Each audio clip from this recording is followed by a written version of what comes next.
វ៉ែនតារបស់លោកម៉ាក្រុងតាក់ទាញការចាប់អារម្មណ៍ខ្លាំងក្នុងវេទិកាសេដ្ឋកិច្ចពិភពលោកនាទីក្រុង Davos តើវ៉ែនតានោះមានតម្លៃប៉ុន្មាន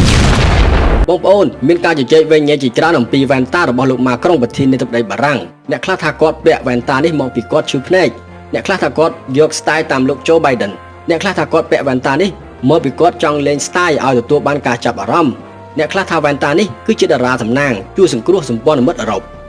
តែឥឡូវយើងទុកបញ្ហានោះមួយដុំសិនហើយងាកមកវិភាគថាតើវ៉ែនតានេះមានប្រភពមកពីណាបងប្អូនបើតាម Reuters ក្រុមហ៊ុន Henry Julian បាន confirm រួចមកហើយថាវ៉ែនតានោះត្រូវបានផ្ដល់ជាអំណោយដល់លោកម៉ាក្រុងនៅឆ្នាំ2024អញ្ចឹងយើងអាចបញ្ជាក់បានថាវ៉ែនតានោះគឺជា brand Henry Julian បើយោងតាមភិនភាគយើងអាចកំណត់បានថា model របស់វ៉ែនតានោះគឺ Pacific S01 ជាកម្រិត Luxury Made in France style ជាប្រភេទអ្នកបើកបរយន្តហោះប្រភេទកញ្ចក់ខៀវឆ្លុះពណ៌សុំគឺពណ៌ទឹកប្រាក់ហើយវាមានតម្លៃប្រហែល$800អាមេរិកតែប៉ុណ្ណោះ